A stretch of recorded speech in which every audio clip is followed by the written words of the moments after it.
Bumi Cendrawasih semakin mendekati rencana pembentukan daerah otonom baru.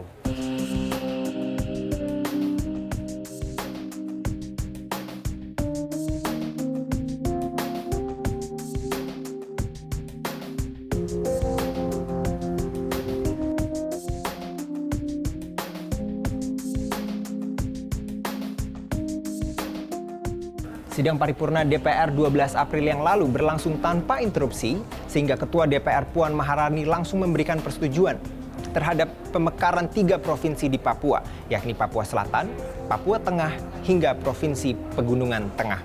Nah, rancangan undang-undang ini resmi menjadi inisiatif DPR dan nantinya akan dibahas bersama dengan pemerintah, di mana akan segera disahkan dalam masa sidang yang akan datang. Mendengar kabar ini dari Jakarta, Ketua Majelis Rakyat Papua Timotius Murib geram karena pembahasan rencana pemekaran ini tak sekalipun melibatkan MRP dan DPRP sebagai representasi masyarakat asli Papua. Sejumlah manuver untuk menemui sejumlah pimpinan partai politik dan menteri dilakukan, meminta pemerintah pusat menunda pembentukan daerah otonom baru di Papua. Timotius juga sempat menyinggung Undang-Undang Otonomi Khusus Papua yang saat ini sedang digugat di Mahkamah Konstitusi karena dinilai telah mereduksi kewenangan MRP dan menjadi salah satu penyebab mengapa MRP tidak diikutsertakan dalam pembahasan pemekaran wilayah Papua. Pasal yang dimaksud adalah pasal 76 dalam Undang-Undang Perubahan Kedua tentang Otonomi Khusus Provinsi Papua, di mana pemekaran wilayah yang semula menggunakan kata wajib meminta persetujuan MRP diubah menjadi kata dapat, sehingga pemekaran Papua bersifat top-down atau bisa langsung dilakukan dari pusat. Dan pemekaran itu baik, ya, tetapi untuk Papua bukan saatnya. Ya, kenapa? Ada berbagai alasan Majelis Rakyat Papua atau rakyat Papua melalui Majelis Rakyat Papua menyampaikan bahwa kenapa pemekaran itu diminta supaya segera ditunda. Sudah sampai ada cabutan moratorium atau setelah pilkada. Ya, setelah pilkada barulah kita bicara tentang pemekaran dan lain-lain. Kenapa? Pertama, masih moratorium. Kedua, tanpa ada kajian ilmiah. Ketiga, tidak melalui aspirasi masyarakat.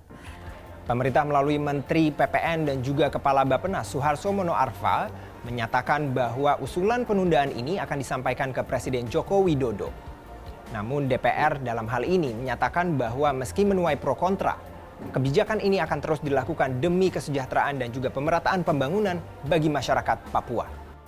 Kalau kita mau ingin pemerataan dan melihat perkembangan Papua jauh lebih baik, maka tidak ada pilihan lain selain harus pemekaran supaya distribusi terkait dengan pembangunan itu, baik anggaran dari pemerintah pusat termasuk juga dari pemerintah Papua sendiri, itu akan terdistribusi.